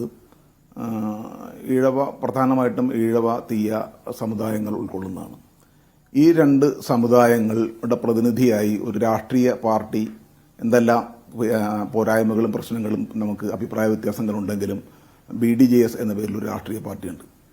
ആ രാഷ്ട്രീയ പാർട്ടിയുടെ ഒരു മുന്നണിയുടെ ഭാഗമായിട്ട് നിൽക്കുന്നുണ്ട്. അതിൻ്റെ ഭാഗമായിട്ടൊരു സ്ട്രാറ്റജിക്കൽ എന്ന രീതിയിൽ BJP അല്ലെങ്കിൽ NDA മുന്നണിക്ക് വോട്ട് ഈഴവരുടെ കിട്ടി എന്ന് പറഞ്ഞതിന് ഒരു തരത്തിലുള്ള ഒരു ന്യായമുണ്ടെന്ന് പറയാം. പക്ഷേ ഈ പറഞ്ഞ ഈഴവ വോട്ടുകൾ വ്യാപകമായി BJP NDA മുന്നണിക്ക് കിട്ടി എന്ന് പറയുന്ന ചില സംഘടനകൾ തന്നെ, അല്ലെങ്കിൽ ഗവേഷണം നടത്തിയ, പഠനങ്ങൾ നടത്തിയ, ചില സർവേ നടത്തിയ ആളുകൾ തന്നെ ചൂണ്ടിക്കാണിക്കുന്നത് നായർ വോട്ടുകളും വ്യാപകമായ രീതിയിൽ, ഈഴവ വോട്ടുകളെക്കാൾ കൂടുതൽ വ്യാപകമായ രീതിയിൽ നായർ വോട്ടുകളും NDA BJP മുന്നണിയിലേക്ക് പോയിട്ടുണ്ടെന്നുള്ളതാണ്. ഇത് ഈഴവ വോട്ടുകൾ കൺസിസ്റ്റന്റായി പോകുന്നില്ല എന്നുള്ളതാണ് നമ്മൾ പഠിച്ചാൽ മനസ്സിലാക്കാവുന്ന ഒരു കാര്യം. പക്ഷേ ഇത് കൺസിസ്റ്റന്റായി നായർ വോട്ടുകൾ പോകുന്നു എന്നൊരു വസ്തുത എന്തുകൊണ്ടാണ് കേരളം ചർച്ച ചെയ്യാത്തത്? ഈഴവ വോട്ടുകളുടെ മാത്രം പോകുന്നു. ഈഴവ വോട്ടുകളുടെ എന്തൊക്കെ പറഞ്ഞാൽ ഞാൻ ചൂണ്ടിക്കാണിച്ചൊരു സ്ട്രാറ്റജിയാണെന്ന് പറയാം. ഒരു മുന്നണിയുടെ ഭാഗമായി, ഒരു പാർട്ടി നിൽക്കുന്നതിന്റെ ഭാഗമായിട്ട് കുറെ വോട്ടുകൾ പോകുന്നത് നമുക്ക് മനസ്സിലാക്കാൻ കഴിയും. മറ്റൊന്ന് നമ്മൾ എന്ത് അടിസ്ഥാനത്തിലാണ് മനസ്സിലാക്കുന്നത്? കേരളം അത് ചർച്ച ചെയ്യുന്നില്ല എന്നുള്ളതാണ് അത് യാഥാർത്ഥ്യം. ഇനി വെള്ളാപ്പള്ളി നടേശന്റെ പ്രസ്താവനയിലേക്ക് വരികയാണെങ്കിൽ, വാസ്തവത്തിൽ അദ്ദേഹത്തെ പോലെ ഒരാൾ ഇങ്ങനൊരു പ്രസ്താവന നടത്താൻ പാടില്ല എന്ന് വിശ്വസിക്കുന്ന ആളാണ് ഞാൻ. കാരണം ശ്രീനാരായണ ഗുരുവിന്റെ സന്ദേശം തന്നെ ജാതിഭേദവും മതദ്വേഷവും പാടില്ല എന്നുള്ളതാണ്. ശ്രീനാരായണ ഗുരുവിന്റെ പേരിൽ നിൽക്കുന്ന ഒരു സംഘടനയുടെ ജനറൽ സെക്രട്ടറി എന്ന നിലക്ക് അദ്ദേഹത്തിന് ഈഴവ സമുദായത്തിന്റെയോ തീയ സമുദായത്തിന്റെയോ അവശതകളും അവരുടെ വിവേചനങ്ങളും പ്രശ്നങ്ങളും അവതരിപ്പിക്കാനുള്ള അവകാശം തീർച്ചയായും ഉണ്ട്. പക്ഷേ മറ്റൊരു കമ്മ്യൂണിറ്റിയെ, മറ്റൊരു സമുദായത്തെ വിദ്വേഷമുണ്ടാക്കുന്ന രീതിയിൽ, ദ്വേഷമുണ്ടാക്കുന്ന രീതിയിൽ വസ്തുതാപരമല്ലാത്ത കാര്യങ്ങൾ പറഞ്ഞുകൊണ്ട് പ്രചാരണം നടത്താനുള്ള അവകാശം അദ്ദേഹത്തിനില്ല. അദ്ദേഹം ചെയ്തത് അതാണ്. ഇപ്പം ചെയ്യുന്നത് മാത്രമല്ല, വർഷങ്ങളായിട്ട് ചെയ്തുകൊണ്ടിരിക്കുന്നതാണ്. ഞങ്ങളെപ്പോലുള്ള ആളുകൾ ശ്രീനാരായണ സമൂഹത്തിനകത്ത് നിന്ന് തന്നെ ഇതിനെ എതിർക്കുന്നതിന്റെ കാരണം അതാണ്. ഒരിക്കൽ പോലും ഒരു ശ്രീനാരായണ ഗുരുവിന്റെ അനുയായി എന്ന് പറയുന്ന ഒരാൾ ഇത്തരം പ്രചാരണം നടത്തി സമൂഹത്തിൽ വിദ്വേഷമുണ്ടാക്കാൻ പാടില്ല എന്നുള്ളതാണ്. മുസ്ലിങ്ങൾ അന്യായമായി, അനർഹമായി അവകാശങ്ങൾ നേടിയെടുക്കുന്നു എന്നത് വസ്തുതാപരമായ കാര്യമല്ല. അത് യാതൊരു തരത്തിലുള്ള അടിസ്ഥാനമില്ലാത്ത കാരണങ്ങളാണ്. നേരത്തെ ഇവിടെ സൂചിപ്പിച്ച ആളുകൾ പോലും വരെ മുസ്ലിങ്ങൾ എന്തെങ്കിലും തരത്തിൽ അനർഹമായി എന്തെങ്കിലും നേടിയെടുക്കുന്നു എന്ന് തെളിയിക്കാൻ കഴിഞ്ഞിട്ടില്ല. ഒരിക്കലും തെളിയിക്കാൻ കഴിയുന്ന കാര്യമല്ല. അത് വസ്തുതാപരമല്ല. പക്ഷേ ഇത് നിരന്തരമായി സംഘപരിവാർ നരേറ്റീവ് വർഷങ്ങളായിട്ട് കേരളത്തിൽ നടന്നുകൊണ്ടിരിക്കുന്നുണ്ട്. ആ പ്രചാരണമാണ് വാസ്തവത്തിൽ വെള്ളാപ്പള്ളി നടേശനെ പോലുള്ള ആളുകൾ, കാസ പോലുള്ള സംഘടനകൾ ഏറ്റുപറഞ്ഞ് പ്രചരിപ്പിച്ചുകൊണ്ടിരിക്കുന്നത്. പക്ഷേ ഇതിന്റെ പ്രശ്നം എന്താണെന്ന് വെച്ചാൽ, നേരത്തെ ഇവിടെ ഇടതു സഹയാത്രികൻ അതിനെ തള്ളിക്കളഞ്ഞത് വളരെ സ്വാഗതാർഹമായ കാര്യം തന്നെയാണ്. പക്ഷേ ഗവൺമെന്റിന്റെ ഭാഗത്തു നിന്ന് അല്ലെങ്കിൽ ഇടതുപക്ഷ മുന്നണിയുടെ ഭാഗത്തു നിന്ന് CPMന്റെ ഭാഗത്തു നിന്ന് ഔദ്യോഗികമായി ഇതിനെ തള്ളിക്കളയാനുള്ള ബാധ്യതയുണ്ട്. വിശേഷിച്ച് മുഖ്യമന്ത്രി പിണറായി വിജയന്റെ ബാധ്യതയുണ്ടെന്ന് കരുതുന്നതാണ്. കാരണം നവോത്ഥാന സമിതിയുടെ ചെയർമാനാണ് വെള്ളാപ്പള്ളി നടേശൻ. അദ്ദേഹത്തിന്റെ ഭാഗത്തു നിന്ന് ഇടതുമുന്നണി ഇങ്ങനെ ഏതെങ്കിലും സമുദായത്തെ പ്രീണിപ്പിക്കുന്നു എന്ന ഒരു ആരോപണം വന്നാൽ തീർച്ചയായിട്ടും ഗവൺമെന്റിന്റെ ഭാഗത്തു നിന്ന് അദ്ദേഹം പറയേണ്ടത് അങ്ങനെ ഒരു സമുദായത്തിനെയും പ്രീണിപ്പിക്കാത്ത ഗവൺമെന്റാണ്, ഒരു സമുദായത്തിനും അനർഹമായ ആനുകൂല്യങ്ങൾ നൽകാത്ത ഗവൺമെന്റാണെന്ന് പറയാനുള്ള ബാധ്യത ഒരു മുഖ്യമന്ത്രിക്കില്ലേ? അദ്ദേഹം പറഞ്ഞിട്ടില്ല. പാർട്ടി സെക്രട്ടറിക്കില്ലേ? അവർ പറഞ്ഞിട്ടില്ല. ഇതാണ് ഞാൻ ചൂണ്ടിക്കാണിക്കുന്നത്. സംഘപരിവാർ നരേറ്റീവുകൾ വർഷങ്ങളായിട്ട് കേരളത്തിൽ പ്രചരിക്കുന്നുണ്ടെങ്കിലും അതിനെ ഫലപ്രദമായി ചെറുക്കുന്ന കാര്യത്തിൽ നമ്മുടെ മതേതര കക്ഷികൾ, മുഖ്യധാരാ കക്ഷികൾ, ഇടതു വലത് മുന്നണികൾ, BJPയുടെ കാര്യം വിടുക, വലത് മുന്നണികൾ പിന്നണിയിലായി പോകുന്നു എന്നുള്ളതാണ് ഇത്തരം നരേറ്റീവുകൾ വെള്ളാപ്പള്ളി നടേശനെ പോലുള്ള ആളുകൾ ആവർത്തിക്കുന്നത് എന്നാണ് ഞാൻ വിശ്വസിക്കുന്നത്. തീർച്ചയായും അത് വസ്തുതാപരമല്ല. ശരി, ശ്രീ ഷംസീർ ഇബ്രാഹിം, ഇവിടെ മുസ്ലിങ്ങൾ അനർഹമായത് നേടുന്നു. അത് ഇന്നും ഇന്നലെയും കേൾക്കാൻ തുടങ്ങിയതല്ല, കുറേ നാളുകളായി വെള്ളാപ്പള്ളി നടേശൻ പല സ്വഭാവത്തിൽ പറയുന്നുണ്ട്. 10-20 വർഷമായിട്ടെങ്കിലും അദ്ദേഹം പറയുന്നുണ്ട്. പക്ഷെ അദ്ദേഹം അന്നതൊക്കെ പറയുമ്പോൾ മുസ്ലിങ്ങളെ ഒറ്റയ്ക്കായിരുന്നില്ല പറയാം, അത് വേറെ വാക്കിലാണ് പറയാം. മുസ്ലിം ലീഗ്, കേരള കോൺഗ്രസ് എന്നാണ് പറഞ്ഞുകൊണ്ടിരിക്കുക. ഇപ്പോൾ കുറേ കൂടി എക്സ്പ്ലിസിറ്റായിട്ട് അദ്ദേഹം പറയാൻ തുടങ്ങിയിട്ടുണ്ട്. അതിനൊരു പ്രത്യേകമായ ഒരു മൈൽ സ്റ്റോൺ ഉണ്ട്. അദ്ദേഹത്തിൻ്റെ അദ്ദേഹത്തിൻ്റെ സംഘടനയുടെ അനുഗ്രഹത്തോടെ ഒരു BDJS എന്നൊരു സംഘടന NDAയിൽ ഘടകകക്ഷിയാണ്. അദ്ദേഹത്തിൻ്റെ മകനാണ് അതിൻ്റെ നേതൃസ്ഥാനത്തുള്ളത്. അതിനുശേഷം ഇങ്ങനെ കുറേ കൂടി പച്ചയായി അദ്ദേഹം പറയാൻ തുടങ്ങുന്നുണ്ട്. ഈ പറയുന്നതിൽ എന്ത് ലക്ഷ്യം വെച്ചാകാം? അതെ, അദ്ദേഹത്തിൻ്റെ ഈ ചർച്ചയ്ക്ക് ആധാരമായിട്ടുള്ള ലേഖനം ഞാൻ പൂർണ്ണമായി വായിച്ചു. അതിനു മുമ്പ് അദ്ദേഹം നടത്തിയ പ്രസ്താവനകളും നമ്മൾ ശ്രദ്ധിച്ചിട്ടുള്ളതാണ്. അപ്പോൾ അജിംസ് പറഞ്ഞതുപോലെ കുറച്ചുകൂടി കൃത്യമായി ഇപ്പോൾ അദ്ദേഹം വെള്ളാപ്പള്ളി നടേശൻ എന്ന് പറയുന്നത് നമുക്കറിയാം കേരളത്തിൽ വളരെയധികം സ്വാധീനമുള്ള ഒരു പ്രമുഖ പിന്നാക്ക സമുദായ സംഘടനയുടെ നേതാവാണ്. പ്രാതിനിധ്യ പ്രശ്നവുമായി ബന്ധപ്പെട്ട് കഴിഞ്ഞ കാലങ്ങളിലൊക്കെ അദ്ദേഹം പല രീതിയിൽ ഇടപെട്ടിട്ടുണ്ട്. അപ്പോൾ ഇപ്പോൾ അദ്ദേഹം വളരെ കൃത്യമായി പറയുന്ന അദ്ദേഹത്തിൻ്റെ ലേഖനത്തിൽ തന്നെ നമുക്ക് കാണാൻ പറ്റും. UDF ഭരിക്കുമ്പോൾ UDF ഘടകകക്ഷികളായിട്ടുള്ള 2 പാർട്ടികൾ എന്ന് വെച്ചാൽ കേരള കോൺഗ്രസ്, അതേപോലെ തന്നെ മുസ്ലിം ലീഗ്, അത് വളരെ കൃത്യമായി 2 സമുദായത്തെ ദ്യോതിപ്പിക്കുന്ന രീതിയിലാണ് അദ്ദേഹം വിഷയം അവതരിപ്പിക്കുന്നത്. ആ 2 പാർട്ടികൾ കൈകാര്യം ചെയ്യുന്ന ചില വകുപ്പുകൾ പ്രത്യേകം എടുത്തു പറഞ്ഞുകൊണ്ട് അത്തരം പ്രധാനപ്പെട്ട വകുപ്പുകൾ അദ്ദേഹം ഉപയോഗിക്കുന്ന പദപ്രയോഗം തന്നെ കേരളത്തിലെ മതന്യൂനപക്ഷങ്ങൾ എന്ന പദപ്രയോഗമാണ്. എന്ന് വെച്ചാൽ മുസ്ലിം മതന്യൂനപക്ഷം, ക്രൈസ്തവ മതന്യൂനപക്ഷം. അതിന് ചില ഉദാഹരണങ്ങളും അദ്ദേഹം പറയുന്നുണ്ട്. ഉദാഹരണത്തിന് കേരളത്തിലെ ധനവകുപ്പ്, അതേപോലെ തന്നെ വ്യവസായ വകുപ്പ്, വിദ്യാഭ്യാസ വകുപ്പ് പോലെയുള്ള വകുപ്പുകൾ. ഇത് ഈ 2 മതവിഭാഗങ്ങൾ കൈയടക്കി വച്ചിരിക്കുന്നു എന്ന ആരോപണമാണ് ഉത്തരവാദപ്പെട്ട ഒരു സ്ഥാനത്തിരുന്നു കൊണ്ട് തന്നെ അദ്ദേഹം നടത്തുന്നത്. ഞാനത് ഒരൊറ്റ കാര്യം മാത്രം ഞാൻ സൂചിപ്പിക്കുകയാണ്. അങ്ങനെയാണ് വെള്ളാപ്പള്ളി നടേശൻ ആരോപിക്കുന്നതെങ്കിൽ അദ്ദേഹം നിലവിലെ കേരള മന്ത്രിസഭയിൽ ഈ വകുപ്പുകൾ, വിദ്യാഭ്യാസ വകുപ്പ്, ഉന്നത വിദ്യാഭ്യാസ വകുപ്പ്, വ്യവസായ വകുപ്പ്, ധനകാര്യ വകുപ്പ്, ഇതൊക്കെ ആരാണ് കൈകാര്യം ചെയ്യുന്നത് എന്ന് പരിശോധിച്ചിട്ടാണോ അദ്ദേഹം ഈ ആരോപണം ഉന്നയിക്കുന്നത്? ഇവിടുത്തെ പ്രധാന പ്രശ്നം എന്താണെന്ന് ചോദിച്ചാൽ, എപ്പോഴും നമ്മുടെ സമൂഹത്തിൽ വ്യത്യസ്ത സമുദായങ്ങളും മതവിഭാഗങ്ങളും സാമൂഹിക ജനവിഭാഗങ്ങളും ഒക്കെയുണ്ട്. ആ ഒരു ഡൈവേഴ്സിറ്റി സെലിബ്രേറ്റ് ചെയ്യുന്ന ഒരു ജനാധിപത്യ സമൂഹമാണ് നമ്മുടെ സമൂഹം. പക്ഷെ അതുകൊണ്ട് തന്നെ ഇത്തരം വ്യത്യസ്ത സാമൂഹിക ജനവിഭാഗങ്ങളുടെ പ്രാതിനിധ്യ പ്രശ്നം ഇവിടെ ഗൗരവത്തിൽ ഉന്നയിക്കപ്പെടേണ്ടതുണ്ട് എന്നാണ് ഞങ്ങളുടെ നിലപാട്. അതിലൊരു റിസ്ക് ഫാക്ടർ ഞങ്ങൾ മനസ്സിലാക്കുന്നു. അതെന്താണെന്ന് ചോദിച്ചാൽ, ഓരോ സമുദായവും ഓരോ സാമൂഹിക ജനവിഭാഗവും അധികാര, ഉദ്യോഗ, വിദ്യാഭ്യാസ മണ്ഡലങ്ങളിലെ അവരവരുടെ പ്രാതിനിധ്യ പ്രശ്നം ഉന്നയിക്കുമ്പോൾ അത് ചിലപ്പോഴെങ്കിലും ഈ മതവിഭാഗങ്ങളും ഈ സമുദായ വിഭാഗങ്ങളും ജനവിഭാഗങ്ങളും തമ്മിലുള്ള ഒരു സംഘർഷത്തിന്, ഒരു ഫ്രിക്ഷന് കാരണമായി തീരാനുള്ള ഒരു സാധ്യതയുമുണ്ട്. അവിടെയാണ് സാമൂഹ്യനീതി എന്ന ആശയത്തെ കുറച്ചുകൂടി ഉത്തരവാദിത്ത ബോധത്തോടുകൂടി രാഷ്ട്രീയ പാർട്ടി നേതാക്കളായാലും സമുദായ സംഘടനാ നേതാക്കളായാലും നോക്കിക്കാണണം എന്ന അഭിപ്രായം ഞങ്ങൾ വളരെ ഗൗരവത്തിൽ ഉന്നയിക്കുന്നത്. സാമൂഹ്യനീതിയുടെ പ്രശ്നം എന്താണെന്ന് വെച്ചാൽ, അത് എനിക്കെന്ത് കിട്ടി അല്ലെങ്കിൽ ഞങ്ങൾക്കെന്ത് കിട്ടി എന്ന ചോദ്യത്തിനേക്കാൾ അർഹതപ്പെട്ടതും ആനുപാതികമായതും ഈ സമൂഹത്തിലെ എല്ലാ വിഭാഗങ്ങൾക്കും കിട്ടിയിട്ടുണ്ടോ എന്ന ഒരു പ്രധാനപ്പെട്ട ചോദ്യമാണ് സാമൂഹ്യനീതിയുടെ പ്രശ്നം എന്ന് പറയുന്നത്. അതുകൊണ്ട് വെള്ളാപ്പള്ളി നടേശനാകട്ടെ, അല്ലെങ്കിൽ ഈ വിഷയം കുറച്ചെങ്കിലും ഗൗരവത്തിൽ കാണുന്ന ആരെങ്കിലും ആയിക്കൊള്ളട്ടെ, അവർ കേരളത്തിലെ മന്ത്രിസഭയിലെ സാമുദായിക പ്രാതിനിധ്യം, ഇപ്പോൾ ലോക്സഭാ തെരഞ്ഞെടുപ്പ് കഴിഞ്ഞു, കേരളത്തിൽ 20 MP തിരഞ്ഞെടുക്കപ്പെട്ടു.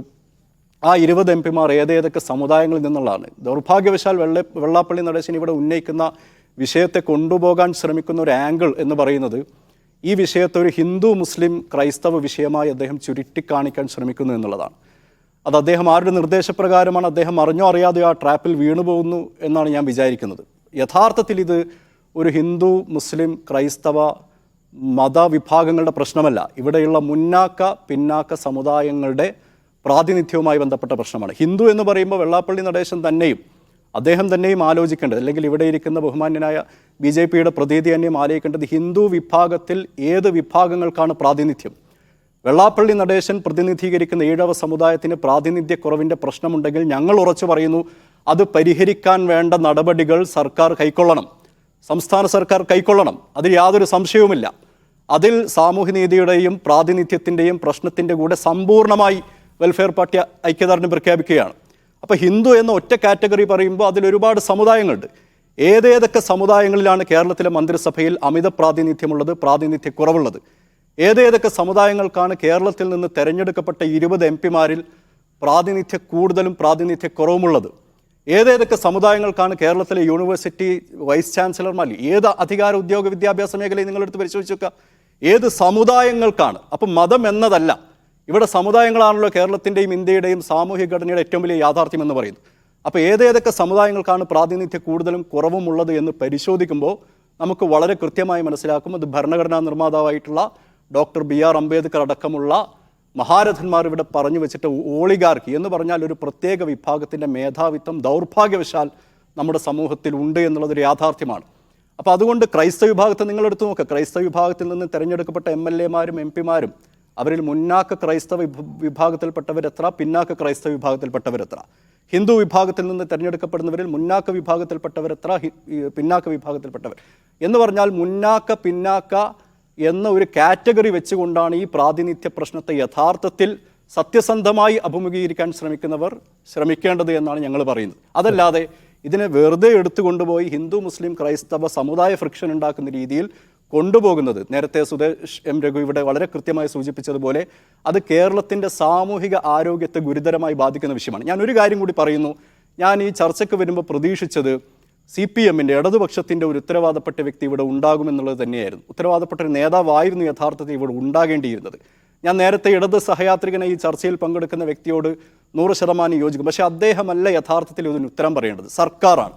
നേരത്തെ അജിംസ് ഇവിടെ സൂചിപ്പിച്ചു, സർക്കാർ രൂപീകരിച്ച ഒരു ഉത്തരവാദപ്പെട്ട പൊതുവേദിയുടെ അധ്യക്ഷ സ്ഥാനത്തിരുന്നു കൊണ്ട് ഒരു വ്യക്തി ഒരുപാട് തവണ സമൂഹത്തിൽ ധ്രുവീകരണം ഉണ്ടാക്കുന്ന രീതിയിലുള്ള പ്രചരണങ്ങൾ കേരളത്തിൽ നടത്തുമ്പോൾ അതിലെന്തുകൊണ്ട് CPM-നും അതേപോലെ തന്നെ കേരളത്തിലെ മുഖ്യമന്ത്രിക്കും അതിലെന്തുകൊണ്ട് പ്രതികരിക്കാനുള്ള ബാധ്യത അവർക്കില്ലേ എന്ന ചോദ്യം വളരെ ഉത്തരവാദപൂർവ്വം ചോദിക്കാൻ ഞാൻ ആഗ്രഹിക്കുകയാണ്. അവർ പ്രതികരിക്കണം.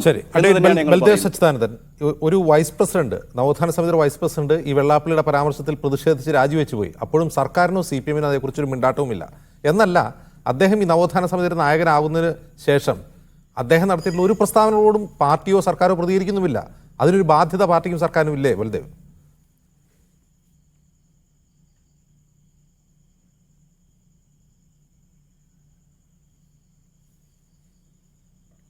തീർച്ചയായിട്ടും അതിനകത്ത് പ്രതികരിക്കേണ്ടതായിട്ടുള്ള ബാധ്യതയുണ്ട്. പക്ഷേ ഈ നേരത്തെ ഇവിടെ എനിക്ക് മുമ്പ് സംസാരിച്ച പലരും പറഞ്ഞതുപോലെ സാമുദായിക നേതാക്കന്മാരുടെ പ്രസ്താവനകൾ ഒരിക്കലും സാമൂഹ്യ സ്പർദ്ധ ഉണ്ടാക്കാൻ ഉളവാക്കുന്നതാകരുത്.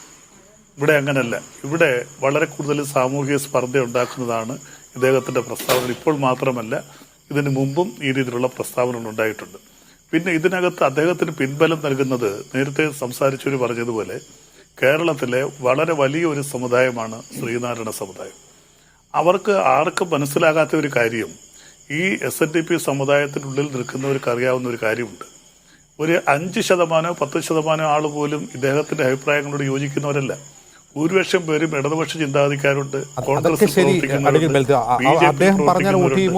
അവരാരും സമുദായ സംഘടനയിലെ ഭാരവാഹികളൊന്നും അല്ല, വളരെ കുറച്ച്. പക്ഷെ അധികാരം പിന്നാക്ക പ്രാതിനിധ്യമില്ല എന്നൊരൊറ്റ കാര്യം, ആ കാര്യത്തിൽ അങ്ങനെ ഒരു പ്രശ്നം അവർക്കുണ്ടെങ്കിൽ അത് അഡ്രസ് ചെയ്യണ്ടേ?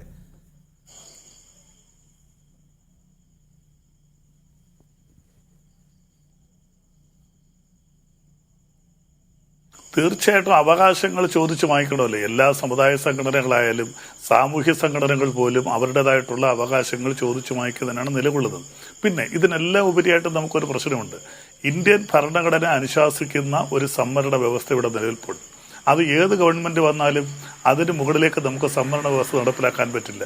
സുപ്രീം കോടതിയിൽ തന്നെ നിയമം പാസ്സാക്കി, സുപ്രീം കോടതി ഓർഡറിലൂടെ അത് പറഞ്ഞിട്ടുണ്ട് സംവരണ വ്യവസ്ഥകളെ കുറിച്ച്. പിന്നെ വെള്ളാപ്പള്ളി പറഞ്ഞതുകൊണ്ട് നാളെ SNDPക്ക് കൂടുതൽ കൊടുക്കാനോ മുസ്ലിം ലീഗിന് കുറച്ച് കൊടുക്കാനോ മതന്യൂനപക്ഷങ്ങൾക്ക് കുറച്ച് കൊടുക്കാനോ ഒന്നും ഒരു ഗവൺമെന്റിനും കഴിയില്ല. അപ്പോൾ ഈ സ്പർദ്ധകൾക്ക് മുന്നിൽ, ഇങ്ങനെയുള്ള ചർച്ചകൾക്ക് മുന്നിൽ, ഇങ്ങനെയുള്ള വെള്ളാപ്പള്ളി അദ്ദേഹം ലേഖനത്തിൽ പറയുന്ന ഒരു പ്രധാനപ്പെട്ട കാര്യം ഈ ജോലിയിലെ സംവരണം സംബന്ധിച്ചല്ല. അദ്ദേഹം പറയുന്നത് CPI രാജ്യസഭാ എം പി സ്ഥാനം ആർക്ക് കൊടുത്തു, രാജ്യസഭാ എം പി സ്ഥാനം ആർക്കാണ് കൊടുത്തത്, അത് നോക്കൂ, ഞങ്ങൾക്ക് തന്നില്ല എന്നാണ് പറയുന്നത്. അതായത് ഉദ്യോഗ പ്രാതിനിധ്യത്തെക്കുറിച്ചല്ല അദ്ദേഹം പറയുന്നത്, രാഷ്ട്രീയ പ്രാതിനിധ്യത്തെക്കുറിച്ചാണ്.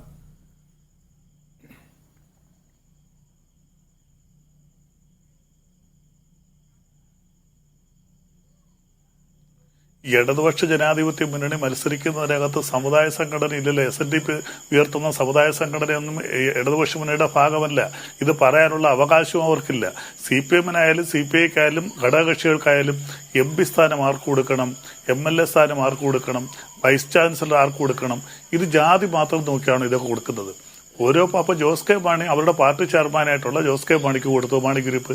CPI അവരുടെ സംസ്ഥാന അസിസ്റ്റന്റ് സെക്രട്ടറിക്ക് കൊടുത്തു. ഇത് ജാതി നോക്കിയാണ് ഇത് കൊടുക്കുന്നത്. CPI ശരിയാണ്, CPI വളരെ കൂടുതൽ ഈഴവ സമുദായം പ്രവർത്തിക്കുന്നുണ്ട് എന്ന് വിചാരിച്ച് ഈഴവർ കൊടുക്കണമെന്നുണ്ട്. അപ്പോൾ അത് അങ്ങനെ പറയുന്നത് തന്നെ തെറ്റായ ഒരു ചിന്താഗതിയല്ലേ. ഒരു MP കൊടുത്താലും ഒരു MLA കൊടുത്താലും വൈസ് ചാൻസലർ വെക്കുമ്പോൾ അത് ഞങ്ങൾക്ക് വേണം, എല്ലാം ഞങ്ങൾക്ക് വേണം എന്നുള്ള ചിന്താഗതി ശരിയല്ലല്ലോ. അതിനോടും കൂടെ ഒട്ടും ഞങ്ങൾ യോജിക്കുന്നില്ല. ഒരു രാഷ്ട്രീയ പാർട്ടിക്ക് ഒരു സ്ഥാനം അനുവദിക്കുമ്പോൾ അത് ആർക്ക് കൊടുക്കണമെന്ന് ആ പാർട്ടിയാണ് തീരുമാനിക്കുന്നത്. അത് അല്ലാതെ ഇടത് മുന്നണിയല്ല തീരുമാനിക്കുന്നത്, CPM അല്ല തീരുമാനിക്കുന്നത്. CPM-ൻ്റെത് പോലും തീരുമാനിക്കുന്നത് CPM-ന്റെ കമ്മിറ്റിയാണ്. അവിടെ ജാതി തിരിച്ചാണ് വിധിക്കുന്നത്? തീർച്ചയായിട്ടുമല്ല. പാർട്ടിയിൽ ഏറ്റവും അർഹതപ്പെട്ട ആരാണോ അവർക്ക് ആ സ്ഥാനം കൊടുക്കും. അയാൾ ഒരു പക്ഷേ ക്രിസ്ത്യാനിയാകാം, മുസ്ലിം ആകാം. അപ്പോൾ അത് മതന്യൂനപക്ഷങ്ങളുടെ പ്രീണനം എന്ന് പറയാൻ പറ്റൂ? ഒരിക്കലും പറയാൻ പറ്റില്ല. പിന്നെ നേരത്തെ സംസാരിച്ചവർ തന്നെ പറഞ്ഞു, കോൺഗ്രസ് വരുമ്പോൾ ശരിയാണ്, കോൺഗ്രസ് ഇവിടെ അധികാരത്തിൽ വരുമ്പോൾ അതിനകത്ത് പ്രധാനമായിട്ട് കോൺഗ്രസിനെ പിന്തുണയ്ക്കുന്നത് കേരള കോൺഗ്രസ് മുസ്ലിം ലീഗുമാണ്. അപ്പോൾ ഒരു വളരെ കൂടുതൽ MLA-മാർ അവരുടെ ഭാഗത്തുണ്ടാവും, കൂടുതൽ വകുപ്പുകൾ അവരുടെ ഭാഗത്തേക്ക് പോകും. അതിന് കോൺഗ്രസിനെ കുറ്റം പറഞ്ഞിട്ട് കാര്യമില്ല. കാര്യം 10-30 കൂടുതൽ MLA-മാർ ക്രിസ്ത്യൻ മുസ്ലിം വിഭാഗത്തിൽ നിന്ന് ആ സമുദായ സംഘടനകളെ പ്രതിനിധീകരിച്ച് തന്നെ ഉണ്ടാവും. അപ്പോൾ നല്ല വകുപ്പുകൾ സ്വാഭാവികമായിട്ട് അവരുടെ ഭാഗത്തേക്ക് പോകും. ഇടതുപക്ഷം വരുമ്പോൾ അങ്ങനെയില്ല. ഇടതുപക്ഷം വരുമ്പോൾ പ്രധാനമായിട്ട് രണ്ട് കക്ഷികൾ CPM-ഉം CPI-യുമാണ്. അവർക്ക് തന്നെ നല്ല മുൻതൂക്കമുണ്ടാകും. ആ സമുദായത്തിലുള്ള അല്ലെങ്കിൽ ആ രാഷ്ട്രീയ പാർട്ടി പ്രതിദാനം ചെയ്യുന്ന മുസ്ലിങ്ങളോ ക്രിസ്ത്യൻസോ ഒക്കെ അതിൽ വരാം. ഇപ്പോൾ ഇവർ പറയുന്നതിനകത്ത് മറ്റൊരു ആംഗിളൂടെ ഉണ്ട്. റിയാസിനെ ഉദ്ദേശിച്ചുകൂടിയുകൊണ്ടാണ് BJP-യുടെ നേതാവ് ഇതൊക്കെ പറയുന്നത്. അദ്ദേഹം എന്താ മുഖ്യമന്ത്രിയുടെ മരുമകനായതുകൊണ്ടോ മുസ്ലിം ആയതുകൊണ്ടോ കേരളത്തിലെ മുഖ്യമന്ത്രിയാകാൻ എന്തെങ്കിലും അയോഗ്യതയുണ്ടോ? അതിനെക്കുറിച്ച് മുന്നണിയല്ലേ ചർച്ച ചെയ്യുന്നത്. അപ്പോൾ അങ്ങനെ മതന്യൂനപക്ഷങ്ങളെ സഹായിക്കുന്നുവെന്ന് പറഞ്ഞുകൊണ്ട് ഇടതുപക്ഷ പ്രസ്ഥാനത്തെ തകർക്കുന്നതിനും അതിനോടൊപ്പം തന്നെ വോട്ട് നേടുന്നതിനുമാണ് ഭാരതീയ ജനതാ പാർട്ടി വിചാരിക്കുന്നത്. ആ ഭാരതീയ ജനതാ പാർട്ടിയുടെ ചിന്തകൾക്ക് അറിഞ്ഞോ അറിയാതെയോ വെള്ളാപ്പള്ളി നടേശൻ വിഷമതനാകുന്നു. അതിൽ നമുക്ക് വളരെ വ്യക്തമായ തെളിവുകളുണ്ട്. അദ്ദേഹത്തിന്റെ മകൻ ഈ SNDP-യുടെ ഭാരവാഹിയായിട്ടിരുന്നു കൊണ്ട് അതേ സമയം തന്നെയാണ് അദ്ദേഹം BDJS-ൽ പ്രവർത്തിക്കുന്നത്. SNDP-യുടെ ഭാരവാഹിയാണ്, അതേ സമയത്ത് BJP-യിൽ പ്രവർത്തിക്കുന്നു. എന്താണ് ഇതിന്റെ അർത്ഥം? ഇത് ഒരു എട്ടുകാലി മുമ്മുഞ്ഞിന്റെ സ്വഭാവമല്ലേ? ഒരേ സമയത്ത് കേരളത്തിലെ ഏറ്റവും വലിയ നവോത്ഥാന പ്രസ്ഥാനം SNDP എന്ന പ്രസ്ഥാനത്ത് നിൽക്കുകയും അതുപോലെ തന്നെ മുന്നോക്ക സമുദായത്തിന്റെ വർണ്ണമേധാവിത്വങ്ങൾ എതിർക്കുകയും ചെയ്യുന്ന SNDP സമുദായത്തിന്റെ SNDP-യുടെ ഔദ്യോഗിക ഭാരവാഹിയായിട്ടിരിക്കുന്ന ഒരാൾ BJP മുന്നണിയിൽ നിൽക്കുന്നു.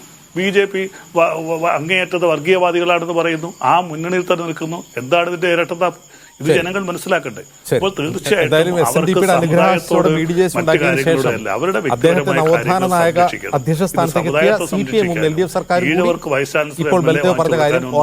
ശ്രീ ഗണേഷ്, ഈ അങ്ങ് മുമ്പ് സൂചിപ്പിച്ചത്, അതായത് CAA ഫലസ്തീൻ വിഷയങ്ങൾ ന്യൂനപക്ഷ പ്രീണനമാണ് എന്നാണ് വാദം. ഓക്കെ, അതങ്ങ് സമ്മതിക്കുക. അവരുടെ മുസ്ലിങ്ങളുടെ വോട്ട് കിട്ടാൻ വേണ്ടി ഈ രണ്ട് വിഷയം LDF ഉയർത്തി. പക്ഷെ അത് എങ്ങനെയാണ് മറ്റൊരു സമുദായത്തിൻ്റെ അവകാശ ലംഘനമാകുന്നത്? അതേസമയം ഞാൻ മറ്റൊരു ഉദാഹരണം കൂടി ചൂണ്ടിക്കാണിക്കാം. കഴിഞ്ഞ UDF സർക്കാരിൻ്റെ കാലത്ത് NSS-ന് തിരുവനന്തപുരം നഗരത്തിൽ കോടികൾ വിലമതിക്കുന്ന 5 സെന്റ് സർക്കാർ പതിച്ചു നൽകി. SNDP-ക്ക് വാഗമണിൽ 25 ഏക്കർ, ഇപ്പോൾ എങ്ങനെ പോയാലും 25 കോടി രൂപ എത്ര കുറഞ്ഞ വിലയിലും ഉണ്ട്, എഴുതി നൽകി. എന്ത് കാരണമെന്നൊന്നും സർക്കാർ വിശദീകരിച്ചില്ല. അതിനെ പ്രീണനമായി കാണുമോ? എന്ത് അവകാശം കവർന്നെടുക്കുന്നത് സ്പെസിഫിക് ആയിട്ട് പറയണ്ടേ വെള്ളാപ്പള്ളി നടേശനും BJP? അല്ല, ഈ ലേഖനത്തിൽ തന്നെ അദ്ദേഹം സൂചിപ്പിക്കുന്നുണ്ട്, ചില വകുപ്പുകളൊക്കെ കുറേ കാലമായിട്ട് ഇവരുടെ കുത്തകയാക്കി, ഓരോ സമുദായങ്ങളുടെ കുത്തകയാക്കി വെച്ചിരിക്കുകയാണ്. അത് മാറ്റം വരുന്നത് എപ്പോഴാണ്? ഇടതുപക്ഷ സർക്കാരുകളൊക്കെ വന്ന സമയത്താണ് ചില മാറ്റങ്ങൾ അതിൽ കാണിച്ചിട്ടുള്ളത്. ഇപ്പോൾ ഇടതുപക്ഷ സർക്കാരുകൾ പോലും അത്തരത്തിൽ മാറിയിരിക്കുന്നു എന്നാണ് ഈ ലേഖനത്തിൽ പറഞ്ഞിരിക്കുന്നത്. ഞാൻ ചോദിക്കണേ, ഇവിടെ അങ്ങനെ പറയുമ്പോൾ ഏത് സമുദായത്തിനാണ് അത് പ്രശ്നമായി ഗണേശ്, ഞാൻ ഒരു കാര്യം ചോദിക്കട്ടെ, കേരളത്തിലെ മുഖ്യമന്ത്രി സ്ഥാനം ഏതൊക്കെ സമുദായങ്ങളാണ് കുത്തിയാക്കി വെച്ചത്? ഞാൻ ചോദിക്കുന്നത് ഞങ്ങളുടെ ആക്ഷേപമല്ലല്ലോ ഞാൻ പറയുന്നത്. ഞാൻ അതാരാണ് ഞങ്ങളുടെ കുത്തിയാക്കി ആക്ഷേപത്തെ കുറിച്ചല്ല പറയുന്നത്. ഞാൻ പറഞ്ഞത് വെള്ളാപ്പള്ളി നടേശൻ പറയുന്ന സമയത്ത് നിങ്ങൾ എന്തിനാ ഇപ്പം നേരത്തെ സൂചിപ്പിച്ചു, വെള്ളാപ്പള്ളി നടേശൻ കോഴിക്കോട് ഒരു മാൻഹോളിൽ ഒരു ആൾ വീണ് മരിച്ച സമയത്ത് പറഞ്ഞ് ഏത് സാഹചര്യത്തിലായിരുന്നു പറഞ്ഞത്? നിങ്ങൾ എന്താ അത് പറയാത്തത്? ഏത് സാഹചര്യമായിരുന്നു പറഞ്ഞതിന് കാരണം എന്തായിരുന്നു? അത് പറയുന്നില്ല, അത് മറച്ചു വെക്കുകയാണ്. അപ്പോൾ വെള്ളാപ്പള്ളിയെ ഒരു വർഗീയവാദിയായിട്ട് ഏത് സാഹചര്യത്തിൽ അദ്ദേഹം പറയും? അല്ല, ഏത് സാഹചര്യത്തിൽ പറഞ്ഞത് നിങ്ങൾ ആലോചിച്ച് നോക്കും. നിങ്ങൾ മാധ്യമ പ്രവർത്തകനല്ല. അല്ല, എനിക്കറിയാം, ഞങ്ങൾക്കറിയാം ഏത് സാഹചര്യത്തിലാണ് പറഞ്ഞത്. ഞാൻ ചോദിക്കുന്നത് അജിംസിന് അറിയാത്തത് കൊണ്ടല്ലോ അജിംസ് അത് പറയാത്തത്. അജിംസിന് അറിയാം ഏത് സാഹചര്യത്തിലാണ്. അല്ലാതെ വെള്ളാപ്പള്ളി റോട്ടും കൂടെ പോകുന്ന സമയത്ത് മാൻഹോളിൽ വീണ് മരിച്ച ആളെ കുറിച്ചിട്ട് മോശം പറയുകയായിരുന്നില്ല ചെയ്തത്. ഒരാൾക്ക് മാത്രം ആ സമയത്തുണ്ടായ ഒരു സംഭവത്തിന് പുറത്ത് ഒരാൾക്ക് മാത്രം സർക്കാർ എല്ലാ തരത്തിലുള്ള സംരക്ഷണം കൊടുക്കുന്നു, ആ കുടുംബത്തിന് മാത്രം മറ്റൊരാൾക്ക് കിട്ടുന്നില്ല. ഇതുതന്നെയാണ് ഞാൻ പറഞ്ഞത്, ഇതുതന്നെയാണ് ഞാൻ നേരത്തെ സൂചിപ്പിച്ചത്. ഇവിടെ ഞാൻ ചോദിക്കട്ടെ ഗണേശ്, ഈ വർഗീയത പറയുക പറഞ്ഞാൽ അത് എന്താണെന്ന് ഗണേശന് മനസ്സിലാവാത്ത ഗണേശന്റെ കുഴപ്പമല്ല. അതായത് ഒരു കാര്യം, ഒരാൾക്ക് കൊടുത്തു വേറെ ആൾ കൊടുത്തില്ല, ഞങ്ങൾക്ക് വേണം എന്ന് പറയുന്നതല്ല വർഗീയത. മറ്റൊരാൾക്ക് കൊടുത്തത് എന്തിനാ? അത് കൊടുത്തില്ല, എനിക്ക് ഇതാണ് വർഗീയത എന്ന് പറയുന്നത്. ഇത് ഈ പറഞ്ഞതിനെ പറ്റിയാണ് സംസാരിച്ചത്. അവർക്ക് കൊടുത്ത പോലെ ഇയാൾക്ക് കൊടുക്കണം എന്നാണ് പറയേണ്ടത്. അങ്ങനെയല്ല, എന്തിനാണ് അവന് കൊടുത്തത് എന്ന് പച്ചയ്ക്ക് പറയണം. അതിനാണ് വർഗീയത എന്ന് പറയുന്നത്. അവന് കൊടുത്തതല്ലല്ലോ പ്രശ്നം, ഒരാൾക്ക് മാത്രം കൊടുക്കുമ്പോഴാണ് പ്രശ്നം. തുല്യമായിട്ടുള്ള നീതി, നമ്മൾ സാമൂഹ്യ നീതി എന്ന് പറയുന്നത് എന്താ? നമുക്കത് മനസ്സിലാവുന്നില്ല. കാരണം അത് അജിംസിനെ പോലെയുള്ള മാധ്യമ പ്രവർത്തകർക്ക് അത് മനസ്സിലാവുന്നില്ല എന്നാണ് ഞാൻ മനസ്സിലാക്കുന്നത്. ഞാൻ ചോദിക്കട്ടെ, നമ്മുടെ വടകരയിൽ, കോഴിക്കോട് വടകരയിൽ എങ്ങനെയായിരുന്നു തെരഞ്ഞെടുപ്പിനെ ഇവിടുത്തെ രാഷ്ട്രീയ കക്ഷികൾ നേരിട്ടത്? തീയത്തിക്കും ദീനായിട്ടുള്ള യുവാവിനും വേണ്ടിയിട്ട് ഇവിടെ മത്സരം നടത്തിയില്ലേ? ഇവിടെ രണ്ട് മുന്നണികൾ പരസ്പരം നിന്ന് മത്സരം നടത്തിയില്ലേ? അപ്പം പച്ചയായിട്ടുള്ള വർഗീയത നിറഞ്ഞു നിൽക്കുന്ന ഒരു സ്ഥലമായിട്ട് നമ്മുടെ കേരളം ആരാണ് മാറ്റിയിരിക്കുന്നത്? BJP ആണോ മാറ്റിയിരിക്കുന്നത്? ദീനായ യുവാവിന് വേണ്ടി വോട്ട് വേണമെന്നോ അല്ലെങ്കിൽ തീയത്തിയായുള്ള ആൾക്ക് വോട്ട് വേണമെന്ന് പറഞ്ഞത് BJP ആയിരുന്നോ? ഞങ്ങളുടെ അല്ല. ഞാൻ പറഞ്ഞല്ലോ, ഇവിടുത്തെ പിന്നോക്ക സമൂഹങ്ങൾ പ്രത്യേകിച്ച് BJP വർഗീയത പറയുന്നില്ല എന്ന് ഗണേശ് പറയല്ലേ? ഇന്ന് സുരേന്ദ്രൻ പറഞ്ഞത് പച്ച വർഗീയതയാണ്. ഒരു മുസ്ലിം മുഖ്യമന്ത്രി ഉണ്ടാകാൻ പോകുന്ന ആളുകളെ ഭീഷണിപ്പെടുത്തുകയാണ്. മുസ്ലിം ഭീഷണി ഉണ്ടാവുന്നല്ല, CPM അങ്ങോട്ടാണ് പോകുന്നത്. കാരണം മുസ്ലിം മുഖ്യമന്ത്രി കേരളത്തിൽ ഉണ്ടായത് കുഴപ്പം ഞാൻ പറഞ്ഞോ, ചിന്തിച്ചോട്ടെ, ആര് വേണം ചിന്തിച്ചോട്ടെ. ഞങ്ങൾ പറഞ്ഞത് ഇവിടുത്തെ പിന്നോക്ക CPM നാളെ ഒരു മുസ്ലിമിനെ മുഖ്യമന്ത്രിയൊക്കെയാണ്, എന്താ കുഴപ്പം? CPM-ന് ഭൂരിപക്ഷം കിട്ടുകയാണെങ്കിൽ അവർക്ക് ആരെ വേണം മുഖ്യമന്ത്രി ആയിക്കോട്ടെ. ഞങ്ങൾ മുഖ്യമന്ത്രി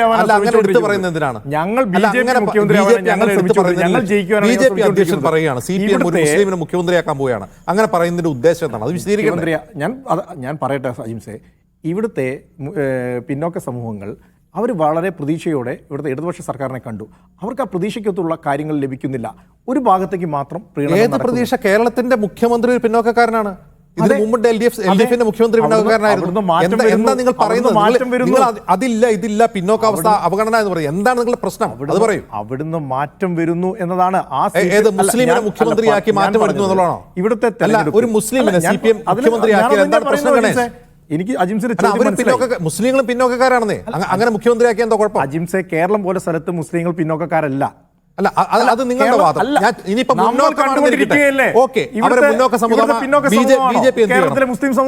BJP എന്ത് ചെയ്തു? മുസ്ലിങ്ങൾ മുന്നോക്കക്കാരായിക്കൊണ്ട് അവർക്ക് മുന്നോക്ക സംവരണം കൊടുത്തോ? എന്നിട്ട് പറയൂ, അവരെ മുഖ്യമന്ത്രിയാക്കി എന്താ കുഴപ്പം? ഞാൻ ചോദിക്കുന്നത്, കേരളത്തിൽ ഞങ്ങൾ ഇവിടെ മത്സരിപ്പിച്ചില്ലേ?